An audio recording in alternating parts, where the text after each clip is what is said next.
샬롬. 인사 나누시기 바랍니다. 요한 1서를 보시겠습니다. 요한 1서 3장입니다.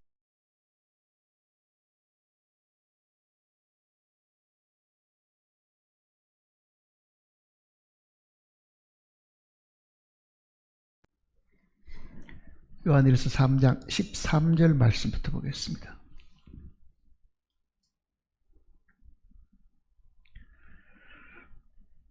형제들아, 세상이 너희를 미워해도 이상히 여기지 말라. 우리는 형제를 사랑함으로 사망에서 옮겨 생명으로 들어간 줄을 알거니와 사랑하지 아니하는 자는 사망에 머물러 있느니라. 그 형제를 미워하는 자마다 살인하는 자니 살인하는 자마다 영생이 그 속에 거하지 아니하는 것을 너희가 아는 바라. 그가 우리를 위하여 목숨을 버리셨으니 우리가 이로써 사랑을 알고 우리도 형제를 위하여 목숨을 버리는 것이 마땅하니라. 누가 이 세상의 재물을 가지고 형제의 궁핍함을 보고도 도와줄 마음을 닫으면 하나님의 사랑이 어찌 그 속에 거하겠느냐. 자녀들아, 우리가 말과 혀로만 사랑하지 말고 행함과 진실함을 하자. 이로써 우리가 진리에 속한 줄 알고 또 우리 마음을 주 앞에서 굳세게 하리니 이는 우리 마음이 혹 우리를 책망한 일이 있어도 하나님은 우리 마음보다 크시고 모든 것을 아시기 때문이라. 사랑하는 자들아, 만일 우리 마음이 우리를 책망할 것이 없으면 하나님 앞에서 담대함을 얻고 무엇이든지 구하는 바를 그에게서 받나니 이는 우리가 그의 계명을 지키고 그 앞에서 기뻐하시는 것을 행함이라. 그의 계명은 이것이니 곧 그 아들 예수 그리스도의 이름을 믿고 그가 우리에게 주신 계명대로 서로 사랑할 것이니라. 그의 계명을 지키는 자는 주 안에 거하고 주는 그의 안에 거하시나니 우리에게 주신 성령으로 말미암아 그가 우리 안에 거하시는 줄을 우리가 아느니라. 잠시 기도하십시다.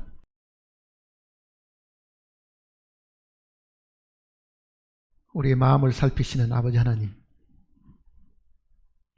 항상 우리의 마음이 정결하고 흠이 없이 하나님을 향할 수 있도록 지켜줄 것을 간구드립니다. 우리의 마음은 딴 곳에 가 있으면서 우리의 몸만 이 자리에 와 있지 않도록 주님께서 우리를 권고하시고 일깨워 주실 것을 부탁드립니다. 참으로 하나님께서 바라시는 것은 우리의 온 마음인 줄 알고 있습니다. 이 세상을 살아가는 동안에 우리가 마음을 빼앗기고 있는 것이 무엇인지 돌아보게 하시고 참으로 세상과 세상에 있는 것들을 사랑하지 않도록 주님께서 지켜줄 것을 부탁드립니다. 구원받은 우리를 잠시 동안 이 땅에 남겨주셨으니 주님의 선하신 목적과 뜻이 있음을 저희들이 알고 있습니다.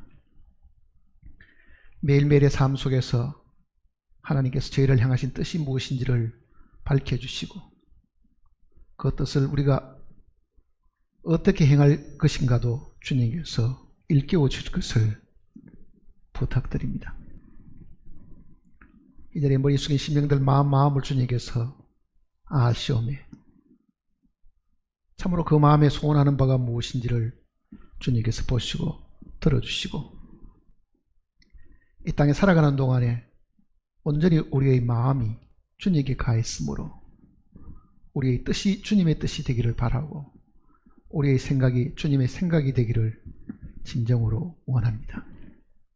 함께 읽은 이 말씀을 통해서 주님께로부터 직접 교훈을 듣기를 원하오니 말씀을 기록하신 성령께서 우리의 마음을 활짝 열어주시고 이 말씀의 참 뜻을 우리로 하여금 알게 도와주시옵소서. 주 예수님의 거룩하신 이름으로 기도드립니다.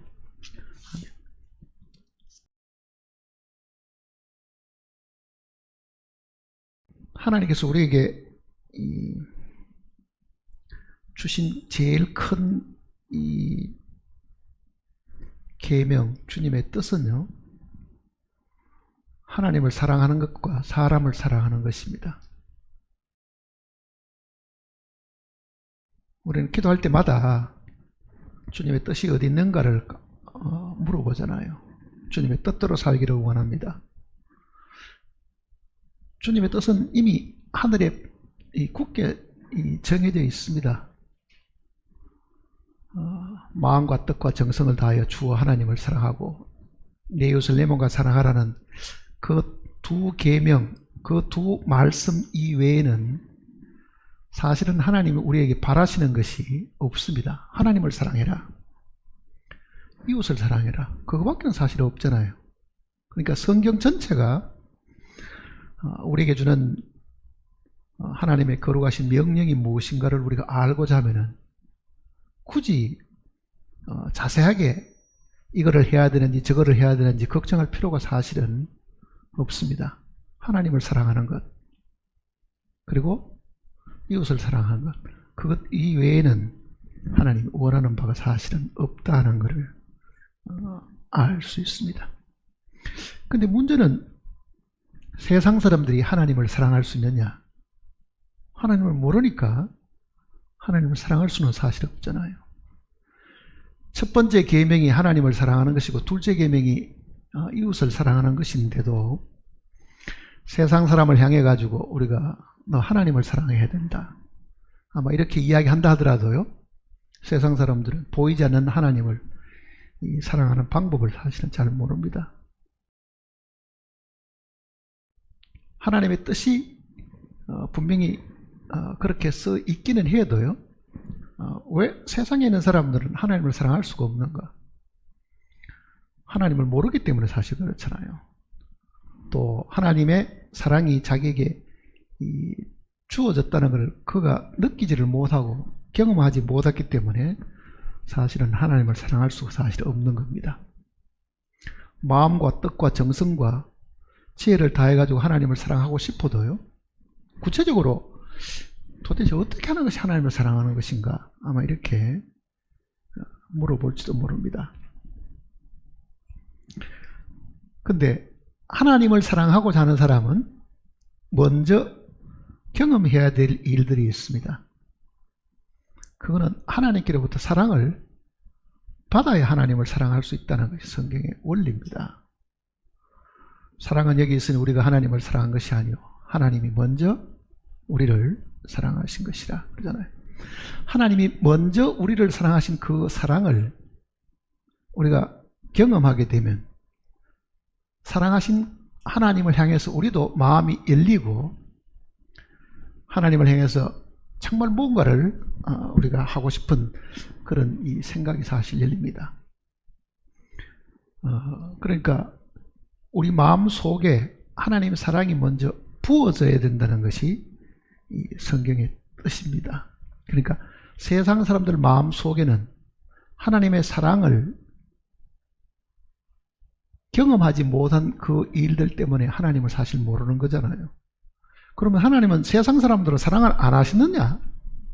다 하셨죠. 왜? 비를 어려운 자나 불의한 자에게 하나님께서 같이 주신다고 하면요, 믿는 사람만 사랑하신 게 아니라 믿지 않는 사람도 하나님은 사랑을 하셨지만은 그가 깨닫지 못하고 있는 것 뿐이잖아요. 하나님은 모든 인류를 사랑하셨지만은 사람들은 하나님이 자기를 어떻게 사랑했는지를 모르기 때문에 하나님을 사랑하는 방법을 사실은 모르고 있는 겁니다. 자, 우리는 하나님께로부터 사랑을 입은 사람들입니다. 자, 이 하나님께로부터 사랑을 입으면은 우리의 마음 속에 반응이 일어나게 되는데 그 반응이 하나님을 사랑해야 된다는 그 생각이 떠오르잖아요. 정말 하나님 나를 사랑하셨으니 나도 하나님을 사랑하고 하나님의 그 계명을 나도 지키고 그를 기쁘시게 해야 되겠다는 그것이 있는데 성경의 원리대로 하면은 하나님의 사랑이 우리 마음에 부어지게 되면 그 반응이 뭐냐? 우리 쪽에서 나오는 것이 뭐냐? 사도 베드로는 우리에게 이렇게 가르쳐 줬습니다. 너희가 진리를 순종함으로 너희 영혼을 깨끗하게 하여 형제를 사랑하기에 이르렀으니 피차 뜨겁게 사랑하라. 그러니까 하나님의 사랑이 우리에게 부어지는 것은 우리가 이 진리의 말씀을 믿었을 때, 진리의 말씀을 순종했을 때 주어지는 것이잖아요.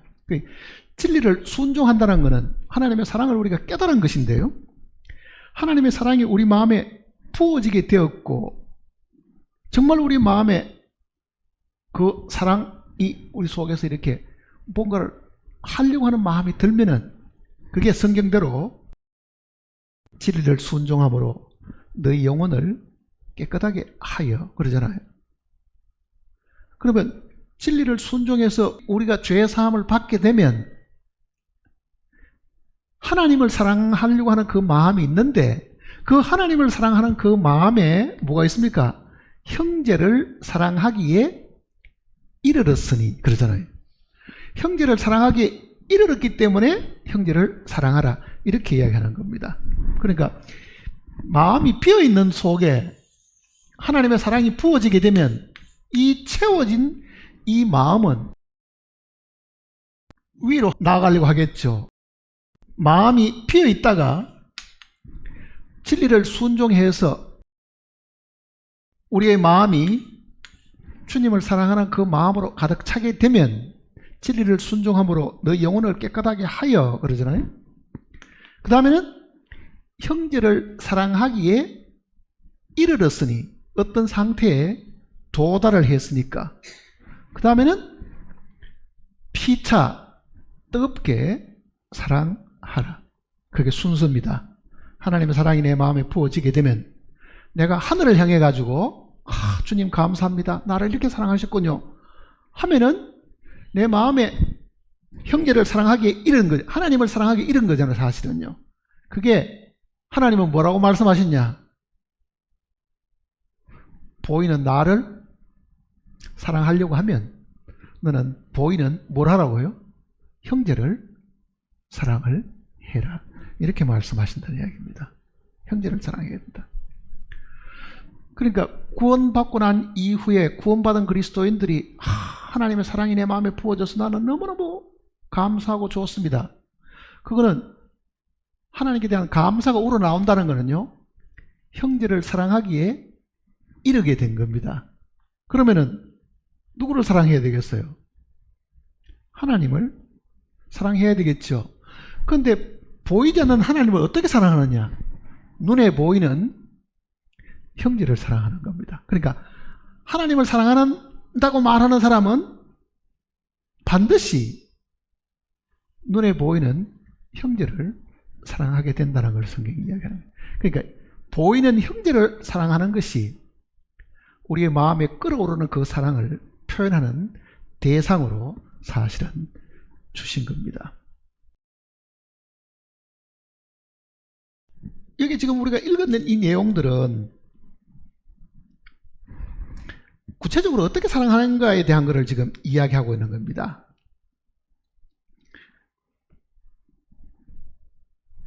16절을 보시면요, 그가 우리를 위하여 목숨을 버리셨으니, 그는 주님이 우리를 향해서 죽기까지 사랑하신 내용입니다. 우리가 이로써 뭘 알았다고요? 사랑을 알고, 이 하나님의 사랑을 아는 겁니다. 그 다음에는 우리가 해야 될 거는 뭐냐? 우리도 형제들을 위하여 목숨을 버리는 것이 마땅하다. 왜 여기에다가 하나님을 향하여 또 하나님을 위해서 목숨을 버리는 것이 이렇게 표현하지 않았을까요? 그거는 구원받은 모든 성도들이 주님의 몸을, 그리스도의 몸을 이루고 있기 때문에 사실 그렇습니다. 그러니까 하나님 사랑하는 사람은요, 반드시 눈에 보이는 형제를 사랑하도록 명령한 겁니다. 그러니까 여기도 사랑을 알고, 이거는 우리가 받은 바 사랑입니다. 우리는 어떻게 해야 되느냐? 우리도 형제들을 위하여 목숨을 버리는 것이 마땅하니라. 누가 이 세상의 재물을 가지고 형제의 궁핍함을 보고도 도와줄 마음을 닫으면 하나님의 사랑이 어찌 그 속에 거하겠느냐. 자, 하나님의 사랑은 우리가 구원받을 때 죄 사함받고 용서받은 그 사실로 인해 가지고 하나님이 우리를 사랑하셨다는 걸 확실히 알게 되었는데, 그 사랑이 어떻게 표현하라는 이야기냐. 내가 하나님께 사랑을 받았습니다, 정말 감사합니다, 그러면은 저 하늘을 향해 가지고 크게 목소리를 높여 가지고 하나님, 제가 하나님을 사랑합니다, 그렇게 말하는 것이 아무런 의미가 사실은 없습니다. 그거는요. 어떻게 하라는 이야기입니까? 그래? 그러면 너는 어떻게 해야 돼요? 형제들을 위하여 목숨을 버리는 것이 마땅하다. 자, 형제들을 위해서 목숨을 버린다는 이 말은 주님도 우리를 위해서 목숨을 버리셨는데, 자, 이 내용을 이제 오늘 우리가 구체적으로 한번 생각을 해봐야 됩니다. 우리는 이게 꼭 물질적으로만 가난한 사람을 돕거나 그네들에게 사랑을 베푸는 것만을 이야기하는 것이 아닙니다. 구원받은 우리가 정말 하나님을 사랑하려고 하면 그 사랑의 실천을 할 대상을 주셔야 되는데, 하나님이 무슨 가난합니까? 하나님이 아프기를 합니까? 하나님이 무슨 고달픈 그런 괴로움이 있습니까? 하나님께는 그런 게 없습니다, 지금은요. 그러나 실제 우리가 하나님께 그 사랑을 받았으면요, 우리는 주님을 믿는 그 형제들을 향해서 베풀고 돕고 방문하고 위로하고 하는 그것이 바로 주님 자신을 위해서 하는 것이라는 그 내용을 성경 곳곳에 우리에게 가르쳐 주셨습니다. 마태복음 25장을 보세요. 어떻게 형제들을 돕는가에 대한 것을 구체적으로 한번 보세요. 그게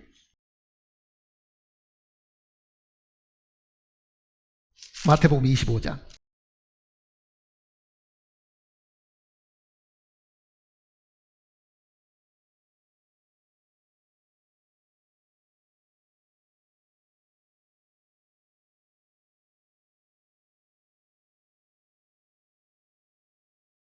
34절입니다. 34절.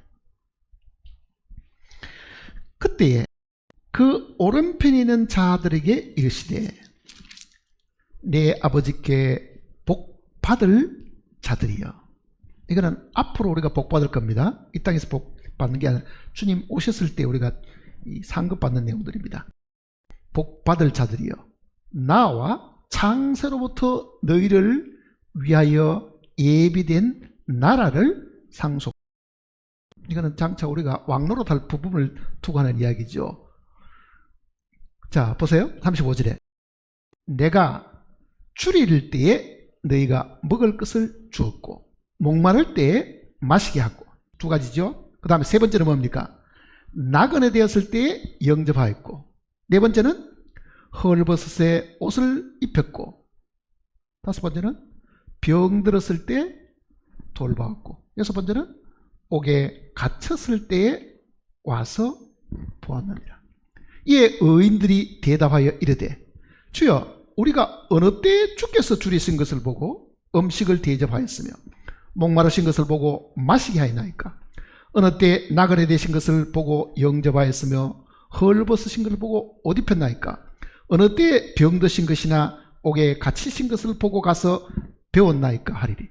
자, 실제로 이와 같은 선행을 했던 이 사람들은요, 우리는 한 번도 주님께 직접적으로 한 적이 없다, 이렇게 이야기하잖아요. 그런데 주님이 뭐라고 말씀하십니까? 임금이 이렇게 이야기합니다. 임금이 대답하여 이르되 내가 진실로 너희에게 이르노니 너희가 여기 내 형제 중에 지극히 작은 자 하나에게 한 것이 곧 내게 한 것이니라. 우리는 주님이 이 자리에 계신 것 같으면 주님을 위해서는 충성을 다하겠다고 말하지만은 주님을 믿는 사람을 위해서는 도와주는 것이나 헐벗은 걸 이렇게 입혀주거나 아픈 사람들 방문하거나 괴로움 있는 사람들을 어떻게 위로를 하거나 하는 그런 일들을 별로 열심을 사실 내지를 않잖아요. 근데 나중에 결과를 보면은 주님은 나를 믿는 이 소자 중 하나에게 한 것이 곧 내게 한 것이다. 그러니까 지금 우리는 보이지 않는 하늘에 가 계시는 하나님을 향해 가지고, 주님을 향해 가지고 내가 열심을 내고 싶은데 주님이 안 계시니까 못하겠다가 아니라, 그 주님을 위해서 뭔가를 하려고 하면은 뭘 해야 돼요? 주님을 믿는 소자 중에 하나에게 지금부터라도 부지런히 해야 나중에 그 나라의 영광을 우리가 얻을 수가 있다는 걸 이야기합니다. 그 다음 사람들을 이야기하는 것도 보세요. 지금 41절에 또 왼편에 있는 자들에게 이르시되 저주를 받은 자들아 나를 떠나 마귀와 그 사자들을 위하여 예비된 영영의 불에 들어가라. 내가 줄일 때 너희가 먹을 것을 주지 아니하였고 목마를 때 마시게 하지 아니하였고 나그네 되었을 때 영접하지 아니하였고 헐벗을 때 옷 입히지 아니하였고 병들었을 때 옥에 갇혔을 때 돌보지 아니하였느니라. 그들도 대답하여 이르되 주여 우리가 어느 때 주께서 줄이신 것이나 목마르신 것이나 나그네 되신 것이나 헐벗으신 것이나 병드신 것이나 옥에 갇히신 것을 보고 공양하지 아니하니까. 내가 주님이 계신 것 같으면 왜 안 했겠습니까? 주님이 어디 계셨는데요? 이 말하고 똑같은 거잖아요. 주님이 내 앞에 계셨으면 왜 내가 주님을 위해서 그렇게 안 했겠습니까? 근데 임금이 뭐라고 얘기합니까?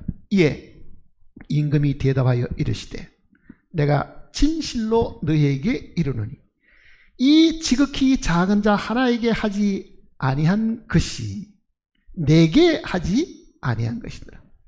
물론 이 마태복음 25장의 이 이야기는 나중에 주님이 오셨을 때 7년대 환란을 겪을 때 유대인들을 이 땅에서 돕거나 유대인들을 박해하는 그 민족들에 대한 심판에 대한 이야기입니다.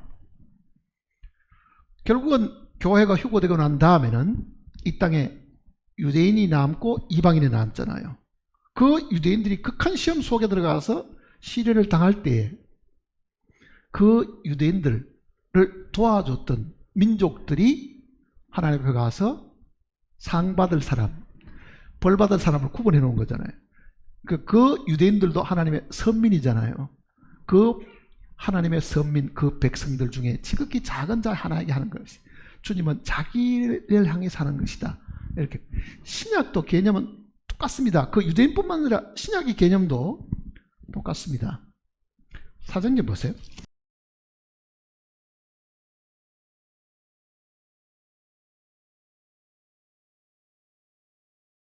사도행전 9장을 보시면요.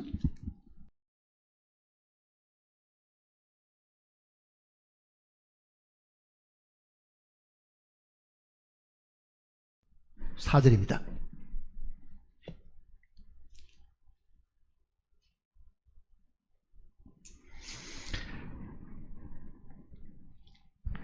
땅에 엎드러져 들음에 소리가 있어 이르시되 사울아 사울아 내가 어찌하여 나를 박해하느냐 하시거늘. 대답하되 주여 누구시니까? 이르시되 나는 내가 박해하는 예수라. 바울은 예수님이 이 땅에 살아계실 때 한 번도 만난 적이 없습니다. 바울이 박해한 사람들은요, 주님이 이미 하늘 올라가셨고 그 제자들이었습니다. 바울이 박해했던 사람들은. 근데 주님은 뭐라고 말합니까? 나는 네가 박해하는 예수다. 말이 맞습니까? 틀립니까? 내가 언제 예수님 박해합니까? 나는 예수님 만난 적도 없는데요. 이렇게 말해야 맞잖아요, 사실은요. 그런데 분명히 주님은 나는 네가 박해하는 예수다. 그러잖아요. 네가 박해하는 예수다. 그러니까 실제 바울이 박해했던 것은 이 주님을 믿는 이 교회들을 박해한 거잖아요. 갈라디아를 보세요. 갈라디아서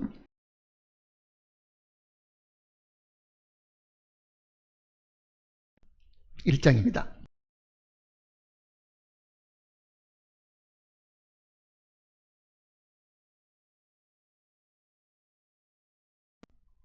13절에 1장 13절.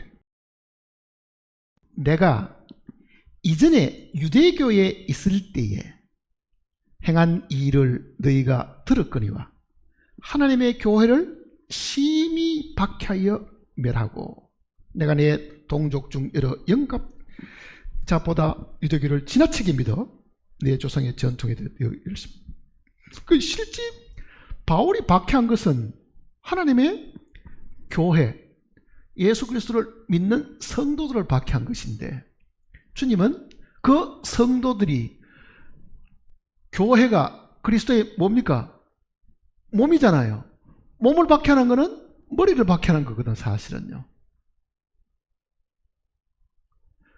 구원받은 모든 성도들이 그리스도의 몸의 지체들이기 때문에 그 지체들을 괴롭히고 지체들에게 박해를 가하는 것은 머리이신 주님이 몸과 머리는 하나니까요. 자기를 박해한 것으로 똑같이 취급하신다 그 말이잖아요. 그러면 말을 바꾸면 어떻게 되겠어요?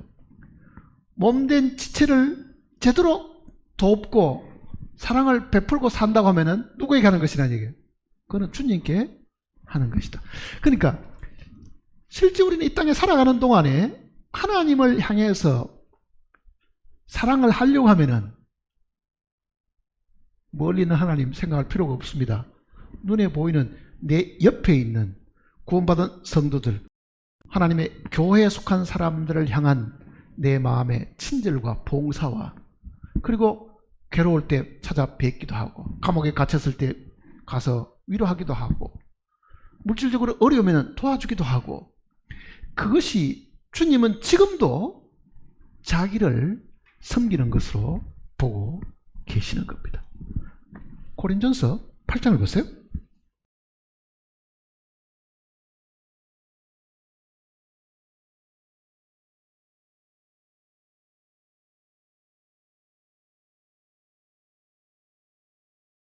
고린전서 8장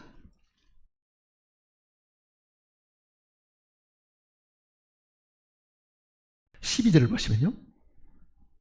12절. 이같이 너희가 형제에게 죄를 지어 그 약한 양심을 상하게 하는 것이 곧 그리스도에게 죄를 짓는 것이다. 우리는 어떤 형제에게 실족하게 하는 말이나 혹은 뭐 불의한 일들을 행하면은 이게 사람과 사람 사이의 문제라고만 생각하잖아요. 그래서 사과하고 뭐 손에 끼친 일 있으면 변상하면 된다고 생각하지만요. 주님은 그걸로 끝이 안 납니다. 구원받은 그리스도인들이 정말 이 말씀대로 어떤 형제가 실족하게 해가지고 그 약한 양심에 큰 괴로움을 받고 있다고 하면은 주님은 자기에게 죄를 짓는 것으로 인정하신다는 거잖아요. 지금 그 이야기입니다. 곧 그리스도에게 죄를 짓는 것이라. 그러니까 형제에게 잘못하는 것은 주님께 잘못하는 걸로 주님이 그대로 받으신다고 말하는 거예요. 그러니까 우리가 이 땅에 있는 동안에 말로는 구원받고 난 다음에 나는 이제 주님을 위해 살고 싶어. 나는 주님의 제자니까 주님을 따르고 주님을 섬기고 싶어. 이렇게 말을 하지요. 그런데 그 사람에게 구체적으로 그렇게 살아야죠. 어떻게 사는 것이 그렇게 사는 것 같습니까? 물으면요 막연한 거예요. 뭐 어떻게 하는 것도 모르잖아요. 앉아서 주님 이름 부르고 찬송 부르고 기도하면 주님을 섬기는 거냐고요. 그렇지 않죠. 그러니까 이 부분을 우리가 명확하게 잘 기억하고 있어야 우리가 주님 앞에 갔을 때 상을 어떻게 받는가도 잘 알 수 있습니다. 누가복음 6장을 보세요.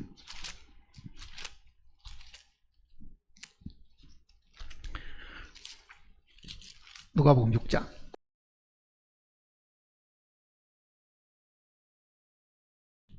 38절입니다. 38절.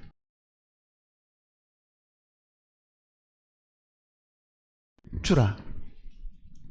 주님이 대뜸 주라 이렇게 말씀하시잖아요. 그러니까 이 기록된 말씀이 주님의 거룩한 명령이면은 이거를 제 입을 통해 가지고 듣지 말고 이 명령을 우리 모두가 각자가 주님이 나에게 바로 하시는 말씀을 알아들으면 어떻게 되겠어요?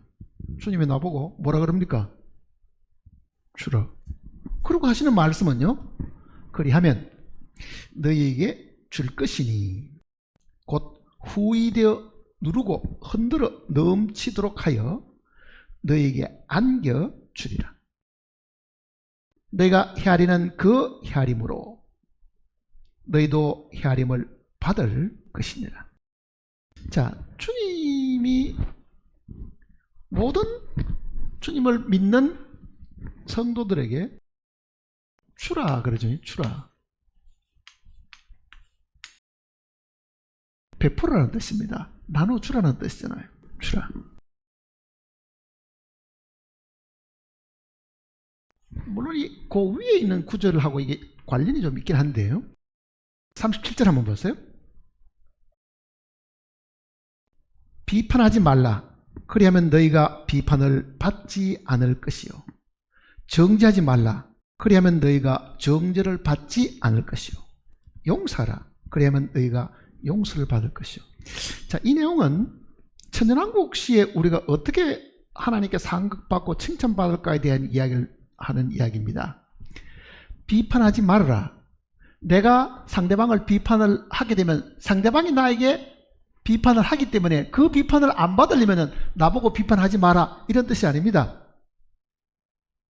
내가 이 땅에 있는 동안에 항상 내가 남을 비판하는 사람이고 정죄하는 사람이면요, 주님 앞에 섰을 때 우리가 하나님께로부터 비판을 받게 된다는 이야기입니다. 그러니까 여기도 용서하라. 그러면 너희가 용서를 받을 것이요. 지금 이 시간에 우리가 형제나 혹은 자매가 우리에게 누를 끼치고 잘못하는 일들이 있으면은요, 그거를 마음에 탁 두고 보자. 네가 나한테 이렇게 하니까 나도 언젠가는 하면 이게 대갚아 줄 거야. 만일 그런 마음을 먹고 산다고 하면 주님이 천년왕국 갔을 때도요, 용서하지 않는다. 그게 천년왕국의 징계입니다. 천년왕국의 징계. 마태복음 7장을 보세요.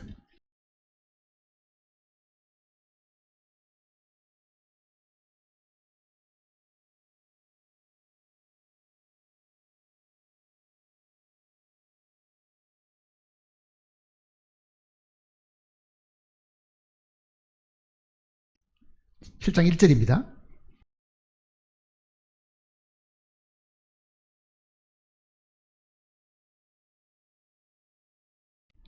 같은 내용입니다. 비판을 받지 않으려거든 비판하지 말라. 너희가 비판하는 그 비판으로 너희가 비판을 받을 것이요. 너희가 헤아리는 그 헤아림으로 너희가 헤아림을 받을 것. 이렇게 헤아림하는 것은 평가하는 걸 말합니다. 누구는 어떻고 누구는 어떻고, 이 평가하는 것을 헤아림으로 표현한 겁니다. 자, 만일 내가 이 땅에 있는 동안에 항상 비판적이고 남을 평가하는 사람이라고 하면 이 사람은 잘못되고 저것도 잘못되고 저것도 뭐 어쩌고 하고 그렇게만 한다고 하면은요, 내 마음에는 그 사람을 잘못한 것에 대한 용서도 없고 아량도 없지요. 그럼 그 사람은 어떻게 대하느냐? 6장 내용 속에 그 답이 있습니다. 14절입니다. 6장 14절 보세요. 너희가 사람의 잘못을 용서하면 너희 하늘 아버지께서도 너희 잘못을 용서하시려니와 너희가 사람의 잘못을 용서하지 아니하면 너희 아버지께서도 너희 잘못을 용서하지 아니하시라. 언제? 천년왕국 때 그래야 된다는 뜻입니다. 천년왕국 때. 자, 우리의 모든 죄는 예수 그리스도의 죽으심과 보혈로 모든 죄의 문제를 해결을 했죠. 그런데 구원받고 난 이후에 내가 저놈은 용서 못해. 내 돈도 떼먹었지. 나한테 이렇게 엄청난 피해를 주었으니 그 돈을 다 갚지 않는 한 그게 1, 2푼도 아니고 내가 평생을 벌은 돈을 홀라당 다 떼었으니 마음속에 그 사람을 향해서 내가 마음이 열리지 않습니다. 정말 저걸 어떻게 해야 될지 모르겠고 생각할 때마다 화가 나고 잠이 안 올 정도로 돼가지고 죽을 때까지 만일 그렇다고 하면 가정해 보세요. 마음속에 그 사람을 용서하지 못했습니다.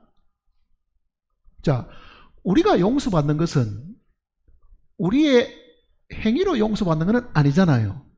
근데 여기는 우리의 행위로 용서받는 부분이 있는 거예요. 이거는 영원한 지옥에 대한 것이 아닙니다.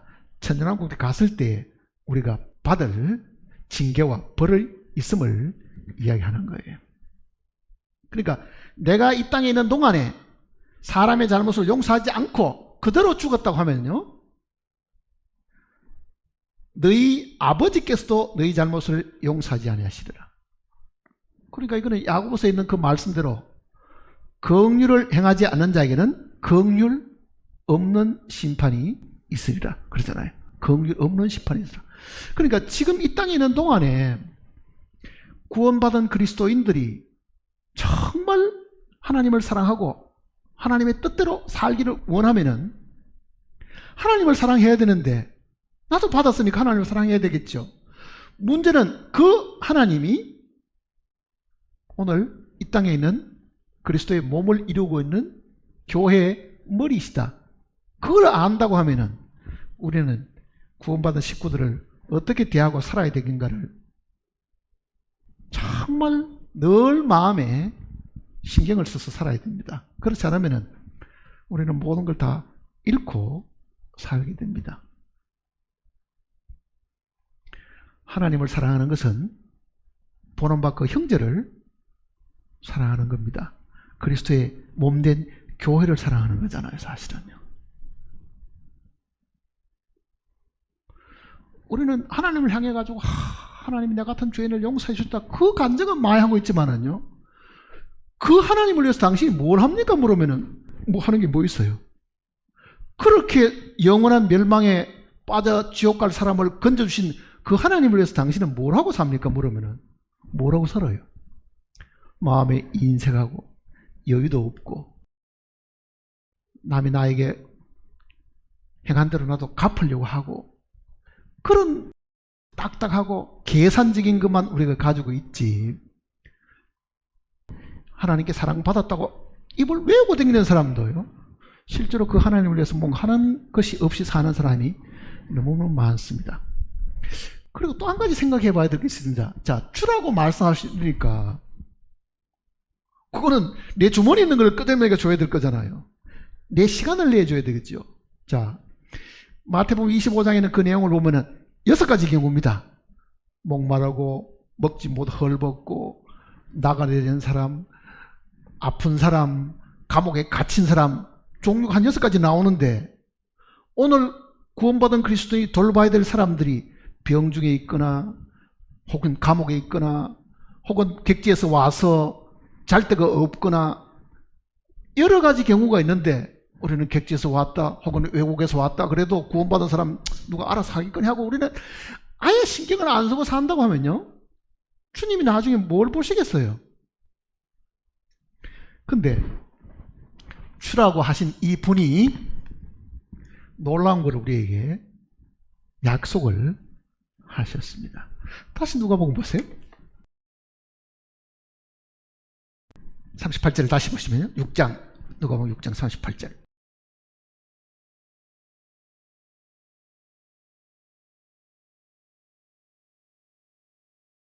주라, 그리하면 너희에게 줄 것이니. 자, 너희에게 줄 것은 언제 준다는 얘기였어요? 천년왕국 때 우리가 주님이 우리를 하늘로 불러 올리실 때, 휴거 때, 부활 때입니다. 주님은 보세요,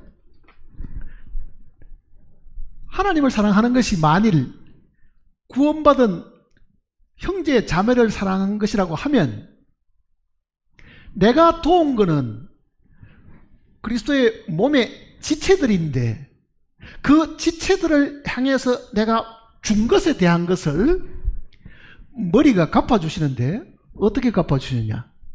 누가복음 14장을 보세요.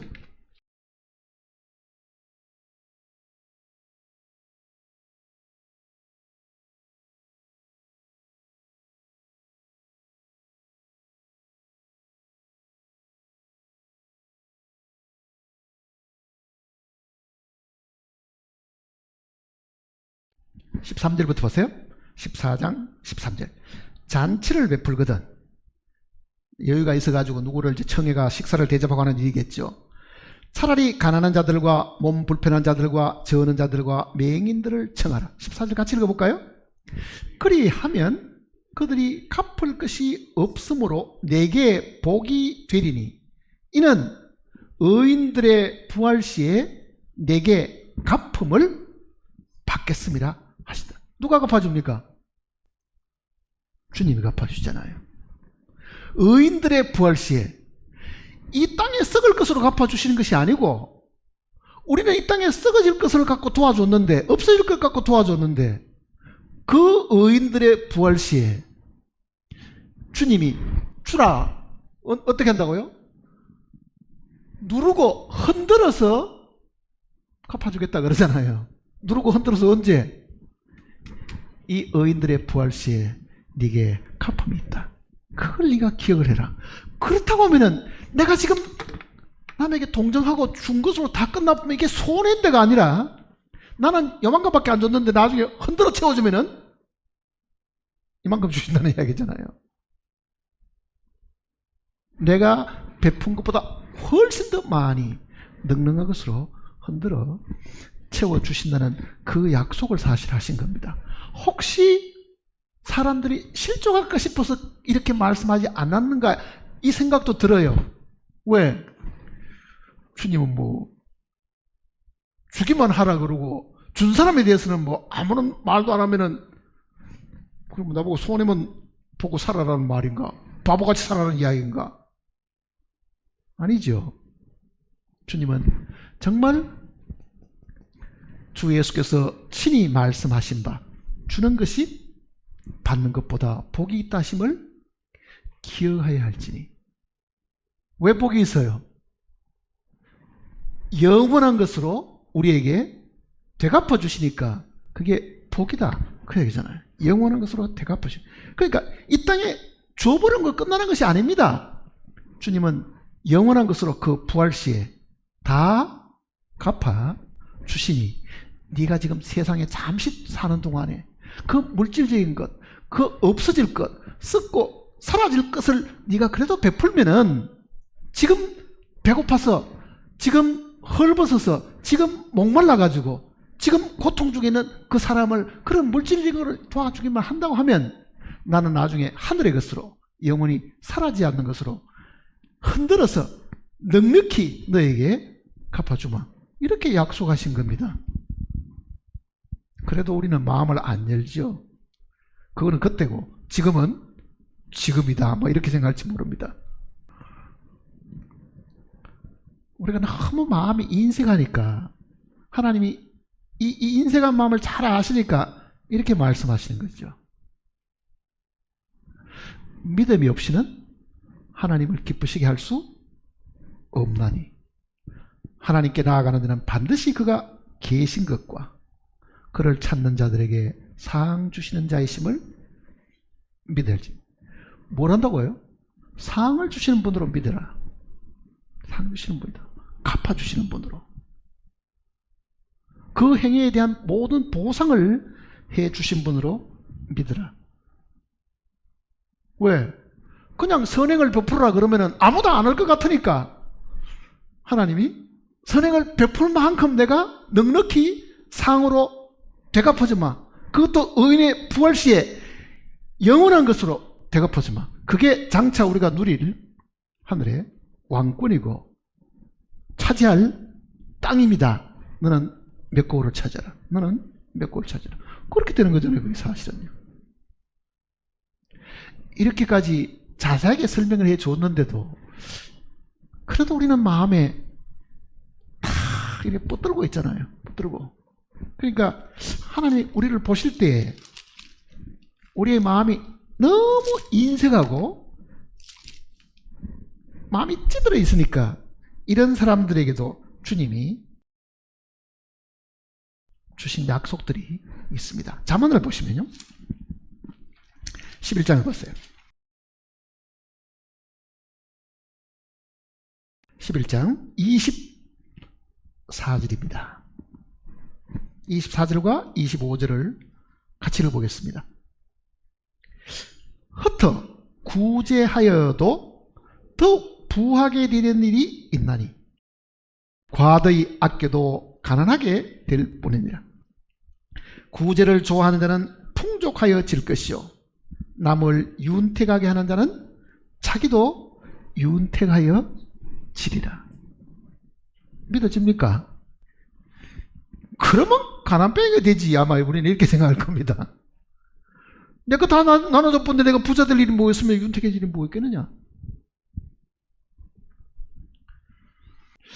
미국이 이제 초기에 정말 이 청교도들이 가서 세운 나라잖아요. 미국은 세상에서 유일하게 기독교의 그 정신으로 건국된 나라입니다. 그게 헌법에도 기재가 되어 있으니까요. 하나님의 말씀을 기초하고 하나님을 믿는 그 신앙을 기초한 그 나라가 미국이잖아요. 그러니까 미국이 과거에 적어도 60년 길게는 한 70년 이전에 미국에 건너가서 살았던 대부분의 사람들은 이 말씀을 토대로 해서 사람들이거든요. 성경을 그대로 생활에 적용해서 사는 사람들입니다.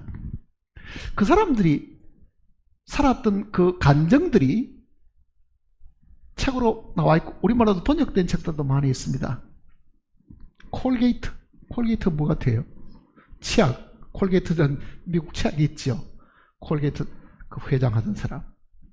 앤드류 카네기, 강철의 왕, 이 철을 가지고 부자가 된 사람 있잖아요. 그런 사람들이 정말 문자 그대로 성경을 그들의 삶의 기본으로 갖고 살는 사람이었다고요. 그럼 그 사람이 처음부터 부자들이었냐? 너무너무 가난한 사람들이었지, 처음에는 보면은. 그런데 그네들이 하나님의 말씀을 그대로 생활에 적용해가지고 세계적인 거부가 된 사람들이거든요.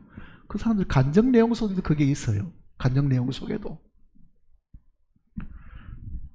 그네들은 11조 드리는 것도요, 이 말라기의 그 약속을 따라서 한 번도 걸리지 않고 드린 거죠, 사실은요. 11조를 드리고 12조를 드리고 13조를 드리고 계속 부르는. 자, 한번 생각해 보세요. 100만 원 벌어가지고 90만 원 쓰는 것하고 100만 원 벌어가 100만 원 다 쓰는 것하고 어느 게 더 여유가 있을 것 같아요? 우리 계산은 11조 떼지 않고 10분의 10을 다 써야 그게 생활에 여유가 있다고 생각하잖아요. 이 사람들은 그네들의 책의 그 간정 속에 상세하게 기록이 되어 있어요. 어떻게 11조를 드리고 살았는가, 어떻게 남에게 베풀고 살았는가. 그네들은 지금 잠언에 있는 이 말씀을 열매를 그대로 얻은 사람이잖아요. 흩어 구제하여도 부하게 되는 일이 있거니와 과도히 아껴도 가난하게 될 뿐이라. 꾸드새들은요, 돈은 모으는 줄 모르지만 실제 꾸드새는 자기를 위해서 돈을 안 쓰니까 꾸드새의 삶은 너무너무 가난합니다. 찌들었잖아요. 가난하다고 부자가 되는 게 아니라고요. 꾸드새들은 정말 삶조차도 궁핍하게 살면서 돈 모였다고 하는 그것만 쳐다보고 그것만 위로로 삼고 사는 사람들이잖아요. 그러니까 하나님이 살아계시고 여전히 이 말씀이 살아있는 생명의 말씀이라는 것을 우리가 만일 경험하려고 하면은 구제를 좋아하는 자는 풍족하여질 것이요 남을 윤택하게 하는 자는 어떨까요? 자기도 윤택하여 지리라.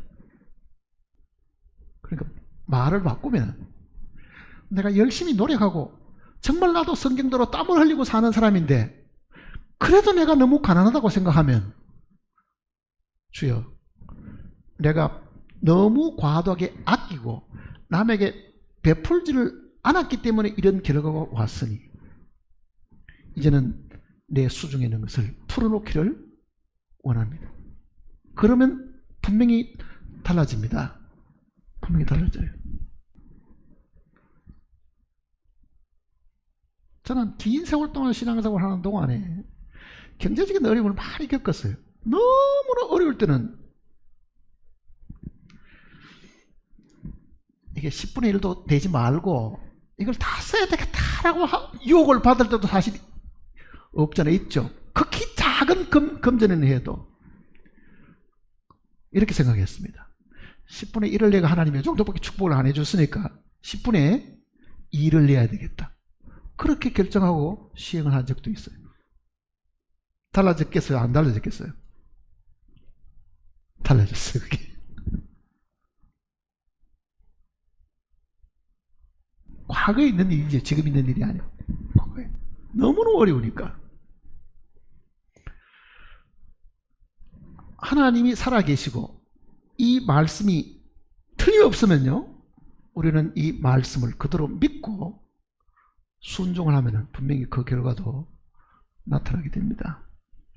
나는 구원받고도 몇십 년이 지냈는데도 너무너무 지지리도 못 사는 사람들을 보면요, 이게 분명히 문제가 있다고 항상 생각합니다. 문제가 있는 거예요. 내가 믿는 하나님이 살아계시는데 어떻게 내가 말씀대로 살아오는데도 변화가 없느냐? 그건 자기가 한번 돌아봐야 됩니다. 그러면 이 모든 말씀이 다 엉터리잖아요. 이런 말씀이 다 믿을 수도 없는 말씀이 된다고요. 구제를 좋아하는 자는 어떻다고요? 풍족하여질 것이요. 아니, 남 다 족부는데 뭐 풍족해질 이유가 뭐 있어요? 남을 윤택하게 한 자는 자기도 윤택하게 되리라. 그러니까 세상 사람들과는 전혀 다른 재택하는 방법을 하나님이 사실은 가르쳐 주시는 거죠. 어떻게 보면 구원받은 그리스도인들은 주면은 주님이 축복하신다. 받고 아끼면은 주님도 그 사람을 축복할 이유가 없습니다. 끌어모아 쌓으라고 축복해 주시겠어요? 많이 베풀면은 더 많이 주라고 우리를 더 축복을 해 주신다는 그 약속입니다.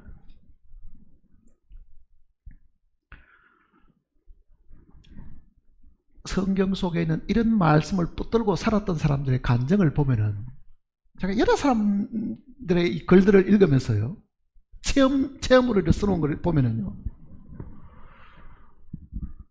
하나님이 그들 속에 살아계셨다. 이 말씀을 그네들이 하나님 말씀으로 받아들여가지고 이대로 순종하고 살았는데 하나님이 그들 속에 실제로 살아계신 거잖아요. 그런 많은 사례들이 기록되어 있다고. 사실은 많은 사례들이. 일정한 수입이 없으면 항상 우리는 불안하잖아요. 항상 불안하죠. 또 무슨 일이 생길 줄은 모르니까. 저는 학교에 교편을 그만두고 정말 주님의 일을 한번 하려고 뛰어덤벼들었는데 얼마나 많은 어려움을 겪었는지 모릅니다. 사실은요. 얼마나. 이게 잘못 내가 결정했구나. 너무너무 어려우니까 다시 시험 치러 갔습니다. 다시 교사가 되려고 사표 내고.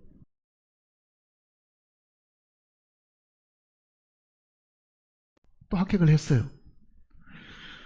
발령을 받았습니다. 다시 새로운 학교에. 부임 인사를 다 했어요. 두 번째 발령받은 데는 우리 집하고 가까운 한 40분 정도 밖에 안 걸리는, 자동차를 타고 가면은 가까운 지역이었어요. 먼저 발령받을 때는 저 산골을 발령을 받아가지고 너무너무 먼데 했는데, 그러니 이게 하나님이 나에게 다시금 너무너무 어려우니까 다시금 이 직장을 주셔가지고 먹고 살게 해주시는 모양이다. 제가 그렇게 생각했습니다. 학교에 찾아가서 부임 인사를 다 했습니다. 교장선생님하고 선생님들하고 다 인사 다 하고 내일 이제 오겠습니다 하고 인사 다 했습니다. 집에 돌아와서 먼저 가서 그래도 이 방이라도 하나 얻으려고 하면은 식구가 따라가야 되니까 애들도 있고 밤새도록요 비가 내리는 거예요. 그날따라. 내 마음하고 똑같아요. 서글프게 짝이 없는 거 있죠.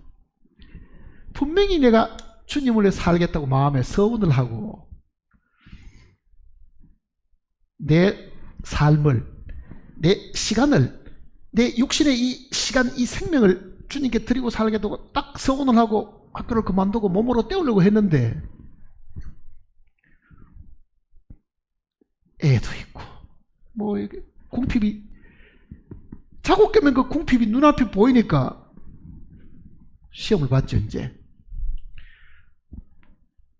근데 하나님이 길을 다시 열어주셨다고 육신적으로 생각을 했는데 딱 하나가 걸리는 게 뭐냐면요, 하나님하고 서운했던 것이 딱 걸리는 거예요. 내가 내 자신을 주님께 드리겠습니다 하고 서운을 했는데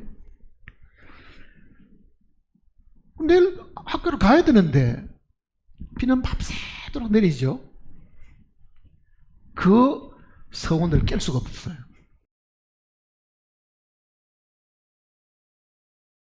그 다음날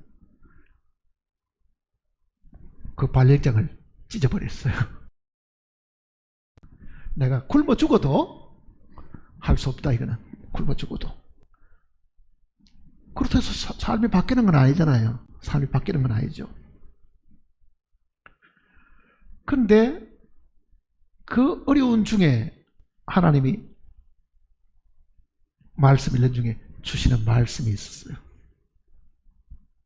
마태복음 6장 33절. 너희는 먼저 그의 나라와 그의 의를 구하라. 그리하면 이 모든 것을 너희에게 더하시리라.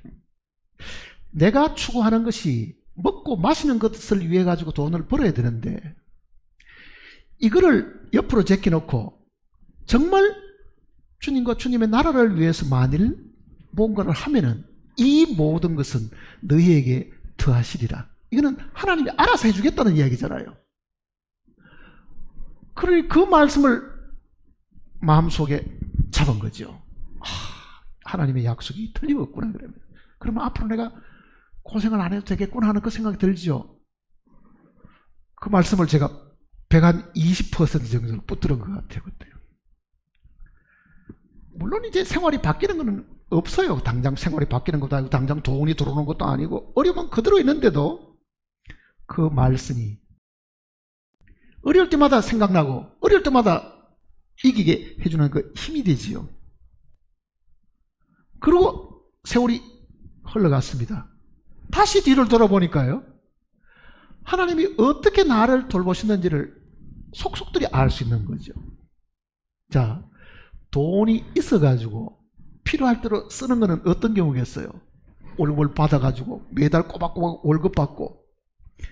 제가 학교에 사표를 내던 그 해에 1975년도에 교직 공무원들이 그 해에 처음으로 보너스가 400% 나오던 첫 해였다고요. 그 해가. 그전에는 그 보너스라는 게 없었으니까. 근데 그것도 그만두고 다 거절을 하고 시작을 했는데 나중에 가만히 지나온 날을 돌이켜보니 하나님이 우리의 가정에 그 어려움 속에 어떻게 지키시고 보호하셨는가를 눈으로 보는 만큼 분명하게 보이는 게 있죠. 그게 뭐겠어요? 자, 벌어서 필요를 쓰는 거는 가정에 쓰는 게 주로 뭐겠어요? 아이의 양육비 혹은 병원 가는 일들. 아이가 서희가 자라면은 뭐 걸핏하면 아프고 불편한 병원 데려가는 일도 사실은 많을 거 아니에요. 우리 아이가 셋 자라난 동안에 병원 신세에 졌다고 하는 거는 아이가 엎어져가 여기 한번 깨가지고 막둥이가 여기 찢어져가지고 기어오러 간 적 외에는 없어요. 다 클 때까지도. 그러니까 그 병원에 뭐 그때는 보험도 없을 때니까요. 하나님께서 나가는 거를 다 막아주신 거라 사실은. 나가는 거는. 그러니까 어떻게든 하나님은 이 말씀에, 하나님이 자기가 하시는 말씀에 충실하셨죠. 내가 생각하는 그 이상으로 하나님이 돌보셨다. 그리고 그 아이들이 다 크고 출가를 했지만은 지금 제가 가만히 살펴보면 그래요. 내가 만약 학교에 있었으면 아마 교장이나 뭐 교감 좀 하다가 그만두긴 했을 텐데 이렇게 살았겠는가? 내가 지금까지 살았듯이 이렇게 살았겠는가? 전혀 그럴 수가 없어요. 왜? 수없이 외국에 여행을 다녔죠. 물론 내 여행을 간 게 아니라 전도하러 다니는 일들 때문에 수도 없이 비행기를 타고 돌아다니고 수많은 사람들을 만나고 수많은 지역 가서 성경 전하기도 하고. 그러니 실제 우리의 이 삶 속에 하나님이 풍성하게 채워주시고 생각지도 않는 많은 주변의 사람들을 두셔가지고 그때그때마다 그 친절한 사람들, 여유 있는 사람들을 통해 가지고 뭔가 필요 있을 때마다 우리 아이들이 해외에 있을 때도 돌봐주겠다고 자원하는 사람도 여러 명이 나오고, 그거를 만일 돈을 벌어 가지고 된다고 하면은 그게 거의 불가능했을지도 모릅니다. 불가능했을지도 모릅니다. 그리고 우리 아이 보고도, 큰아이 같은 경우는 야, 내가 지금 너 대학 보내줄 형편이 안 되는데 너 어떻게 했으면 좋겠냐? 네가 꼭 대학을 가려고 하면 1년이라도 네가 더 공부를 줄여라. 4년 졸업할 거를 3년 만에 졸업할 수 있으면은 그래도 돈을, 학자금을 벌 수 있을 거니까 너 그렇게라도 한번 해볼래?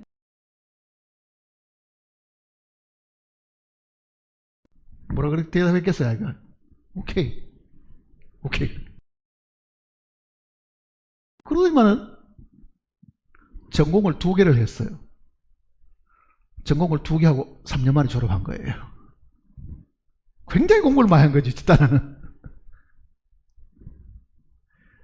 어떤 경우든지 간에 하나님께서 이거를 막고 빠져나가는 거 다 막으시고 돌보시고. 그리고 지금 가만히 돌아보면은 살아왔던 그 삶이 정말 풍족하리만큼 하나님께서 채워주시고 먹이시고 입히시고 돌봐주셨다는 것을 생각하는 거예요.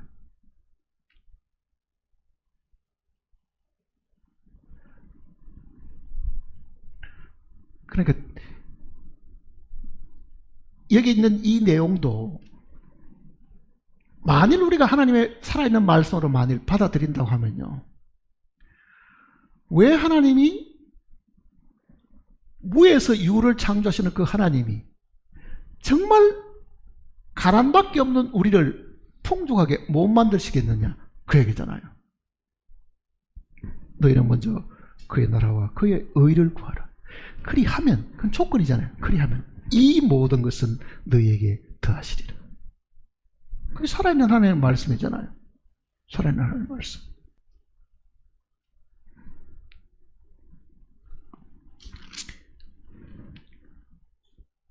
하나님께서 우리를 구원하신 것은요, 선한 일에 열심을 내는 자기의 친백성으로 삼으시기 위한 것이 목적입니다. 하나님이 주시는 분이시잖아요. 하나님이 무엇이 부족한 것처럼 사람의 손으로 섬김을 받으시는 것이 아니니 이는 만민에게 생명과 호흡과 만물을 친히 주시는 자이시다. 하나님이 주시는 분이기 때문에 하나님의 자녀된 사람들에게도 주라. 붙들고 있지 말라는 이야기잖아요. 그거를 아끼고 붙들고 있어 봐야 자기는 쓰지도 않고 모인 거 그거 쳐다보고 그것만 갖고 감상하고 돈이 얼마가 벌었다고 생각하는 그거에 기쁨을 느끼고 있지만은 죽을 때 그 모아놓은 걸 자기가 뭐 가져가는 것도 아니고 그러잖아요. 사실은 도움을 주는데도 하나님께서 순서를 정해 주셨습니다. 갈라디아서를 보세요.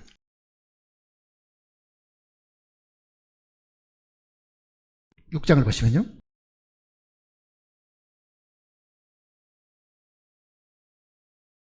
갈라디아 6장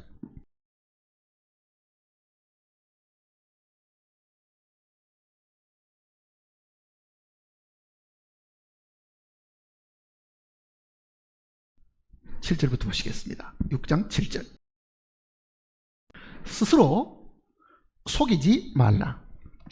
하나님은 업신여김을 받지 아니하시나니 사람이 무엇으로 심든지 그대로 거두리라. 자, 심는 것하고 장차 우리가 하나님께로부터 받을 이 축복하고를 같이 설명해 주는 겁니다. 자기 육체를 위하여 심는 자는, 즉 육체를 위하여라기보다는요, 육체에다가 심는 자는, 그 말입니다. 영어로는 이게 to the flesh라는 것은 육체에다가 심는 것, 그 말입니다. 자기의 육체에 심는 자는 육체로부터 썩어질 것을 거두고, 성령에게 심는 자는, 즉 성령을 위하여라 말은 성령에다 심는 자는 성령으로부터 영생을 거두리라. 자, 지금 우리가 이 땅에 있는 동안에 구제하고 베푸는 거는 심는 거로 지금 비유를 해 주신 거잖아요. 심는 걸로. 그러니까 이게 없어지는 게 아니라 심어 놓으면은 결과가 나오는데, 육신에다가 심으면은 썩어지는 밖에 나올 게 없고, 성령에다가 심으면은 영원한 것을 거둔다. 그 내용을 먼저 이야기하시는 겁니다. 그 다음에 9절 보세요. 우리가 선을 행하되 낙심하지 말지니 포기하지 아니하면 때가 이르매 거두리라. 이게 베풀고 없어지는 걸로 끝나는 게 아니고, 이게 분명히 열매를 거두게 되는데, 그 뜻입니다. 열매를 거두게 되는데, 때가 되면은 내가 심은 것에 대해서 뭐가 있습니까? 열매를 거두는데, 그거 누가 주시는 겁니까? 의인들의 부활시에 갚음이 되겠습니다. 그러잖아요.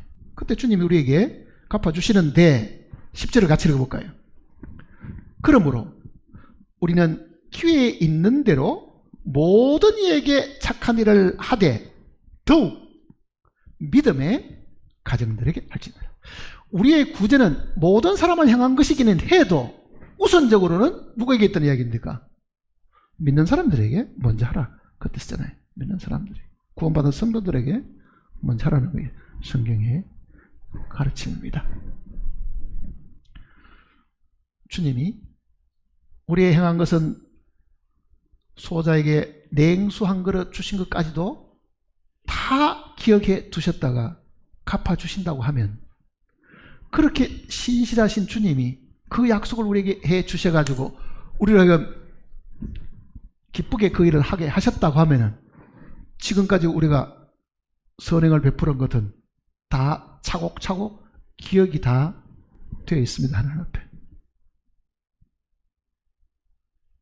내가 잊어버린 것까지도 주님은 다 기억하고 계실 것이고, 그리고 나중에는 영원한 것으로 이거를 갚아 주시는 겁니다.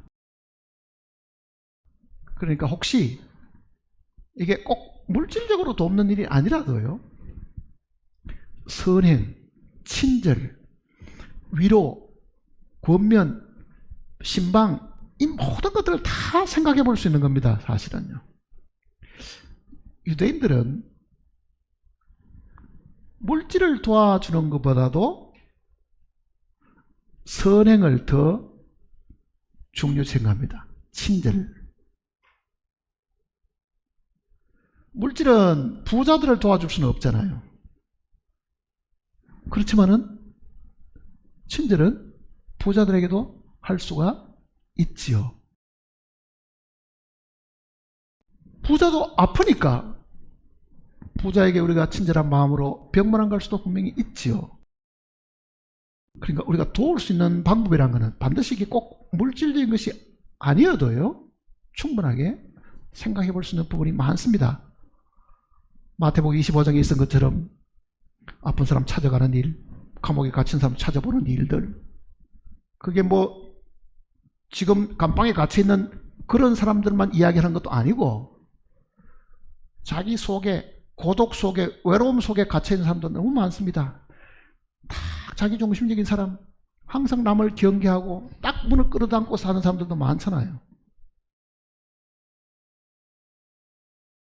그러니 우리가 조금 마음을 넓혀가지고 시간을, 투자를 사실은 좀 해야 됩니다. 시간 투자. 그러니까 시간이라는 것이 학교 경제에서 늘 들었던 이야기는 시간은 돈이다. 그렇잖아요. 시간은 돈이다.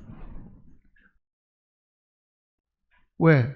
1시간 일하면은 그 노동의 가치가 돈으로 나오니까 세상의 기준은 시간이 돈이다. 이렇게 말하는 겁니다. 시간은 돈이다.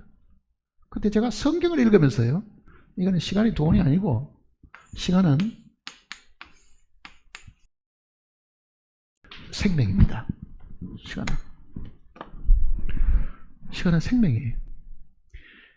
내가 70년을 살면은 이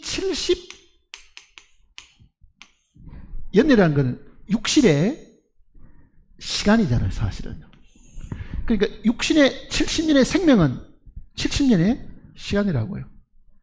그 중에 우리는 초등학교부터 대학을 졸업할까지 16년 동안을, 그 16년이라는 시간을 공부하는 데 쏟아붓죠.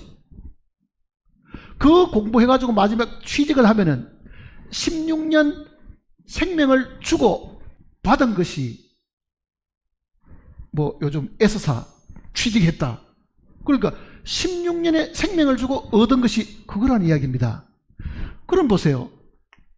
그 이후에 내가 한 30년 어느 회사에 취직해서 살았으면요, 30년의 시간을 그 회사에다가 준 거죠. 30년에 뭘 줬습니까? 생명을 준 거죠. 육신의 생명을. 30년에 육신의 생명을 주고 내가 얻은 것이 30년 동안에 일하고 받은 퇴직금이 한 5억 정도 됐다고 생각해 보세요. 이 5억 가지고 이제 남은 한 20년 노후 생활을 산다고 한번 가정해 보죠. 그러니까 어떻게 보면은 70년 동안에 많은 3분의 2 정도를 투자하고 얻은 것이 퇴직금 5억밖에 없습니다. 한 세계 동안에 그렇게 많은 생명을 주고 얻은 게 퇴직금 5억입니다. 이거 가지고 남은 노후를 살려고 생각합니다. 그러니까 생명을 주고 얻은 거잖아요, 사실은요. 근데 생명을 돈 버는 거나 뭐 그런 데 쓰지 않고 만일 생명을 직접적으로 투자를 한다고 생각해 봤어요. 70년 동안에 살아오는 그 삶 속에서 내 시간을 하나님께 직접 드리고, 내 시간을 하나님께 직접 드리는 그거를 성경대로 하면은요, 찬송에도 그런 찬송 있잖아요. 나의 생명 드리니. 이거 목숨을 잘라가 드린다, 그 말이 아닙니다. 살아있는 동안에 그 시간을 하나님께 투자하고 사는 거죠. 그게 우리가 교회에 와서 성도들을 섬기는 일도 있을 수 있고, 어려운 사람 신방하는 일들도 있을 수 있고, 봉사하는 데 시간을 보내는 일들도 있을 수 있고, 여러 형태의 시간을 보내는 거잖아요. 그 시간을 돈 버는 데 쓸 수 있는데도 그 시간을, 그 생명을 사람 돌보는데, 어려운 사람 신방하는 일들에, 친절을 베푸는 일들에, 구제하는 일들에 만일 우리가 시간을 쓰고 산다고 하면은 주님이 그걸 기억 안 하시겠어요?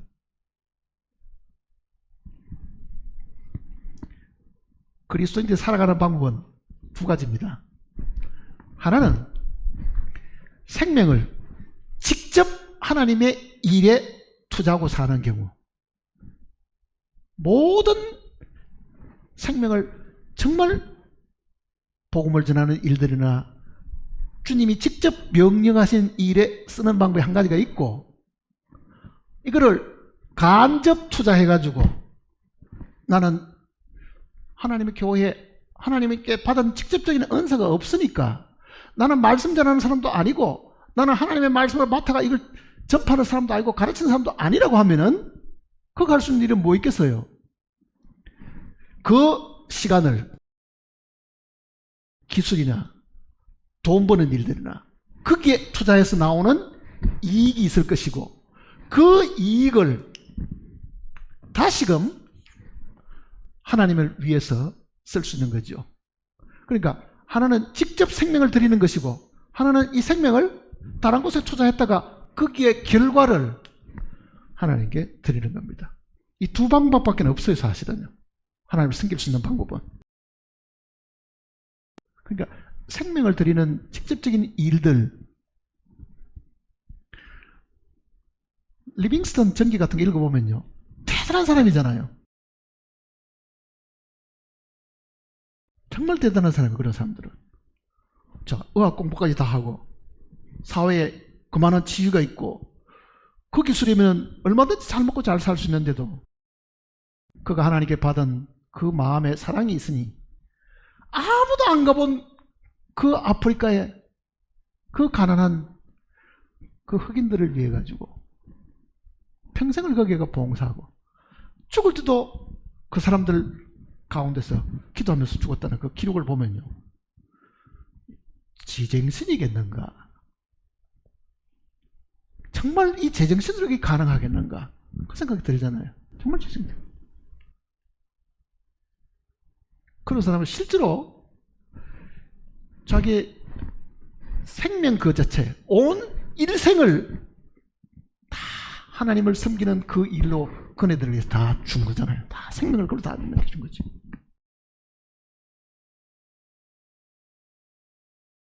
그런 사람들이 있었기에 그 아프리카 대륙에 하나님의 말씀이 사실 들어간 거죠. 사실은 구원만 역사가 일어났고.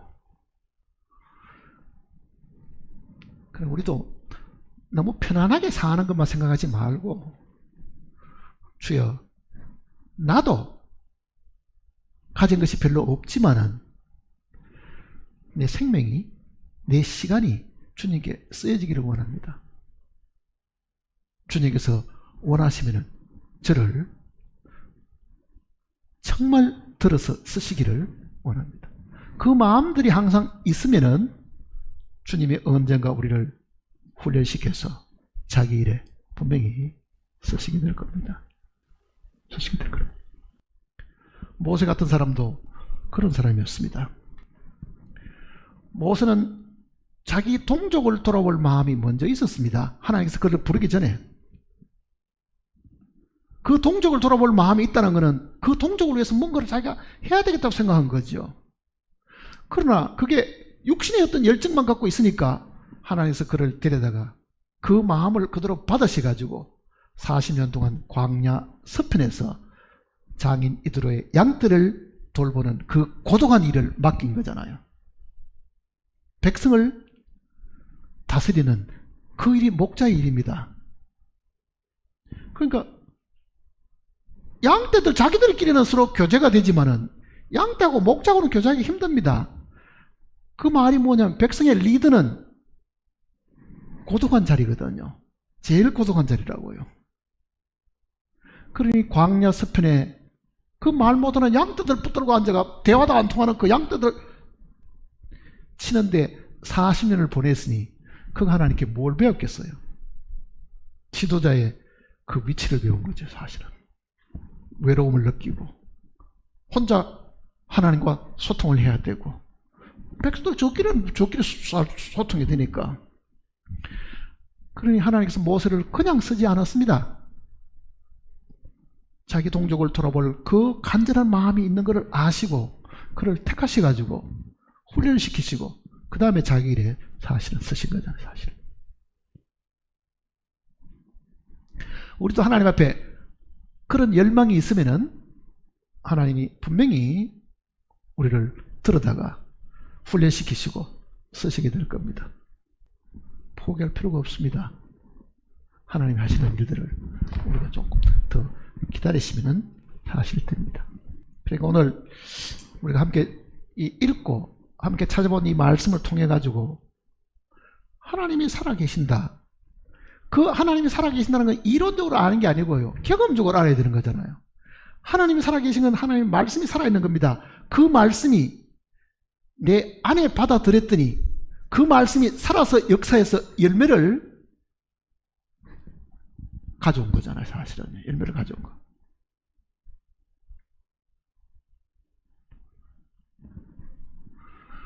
그게 우리에게도 분명히 필요하다는 것을 생각하셔야 됩니다.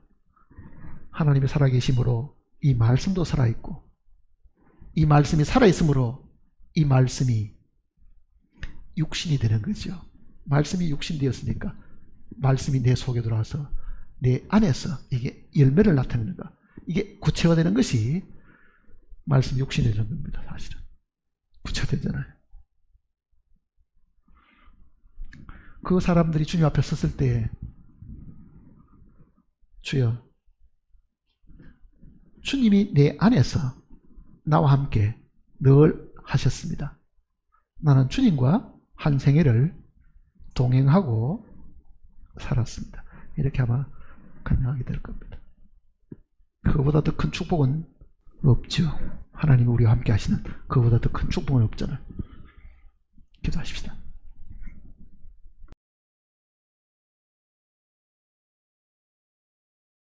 걸어가신 아버지 하나님, 땅의 티끌 가운데 살던 우리를 하나님께서 들어서 하늘의 영광에 이르게 하셨습니다. 정말 과연 우리가 무엇이간데 주님께서 우리를 이렇게 높이시고 우리에게 하늘 영광을 허락하시는지 우리는 주님께 감사와 존귀와 영광을 돌릴 수밖에 없음을 알고 있습니다.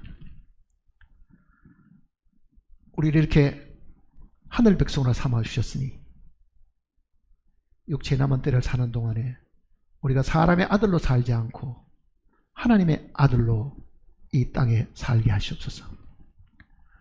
우리의 소망을 하늘에 두게 하셨으니 우리는 세상을 향해서 모든 것을 포기하고 버릴 수 있는 사람들로 삼아주셨습니다.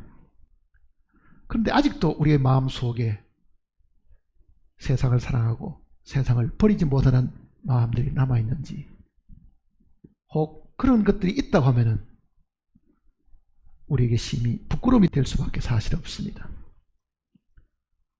우리의 소망이 하늘에 있음에 정말 하늘에 있는 아버지의 집을 우리의 고향 집으로 알고 그것만을 바라보고 매일매일의 삶을 살 수 있도록 우리를 격려하시고 이렇게 세우시고 우리를 이끌어 주실 것을 간구드립니다.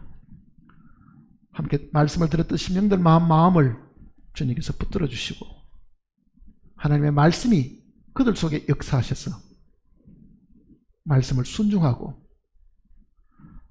따라가는 저희들이 되게 도와주시옵소서. 하나님의 살아계심을 우리도 매일 생활 속에서 경험하고 살도록 도와주시옵소서. 주 예수님의 거룩하신 이름으로 간절히 기도드립니다.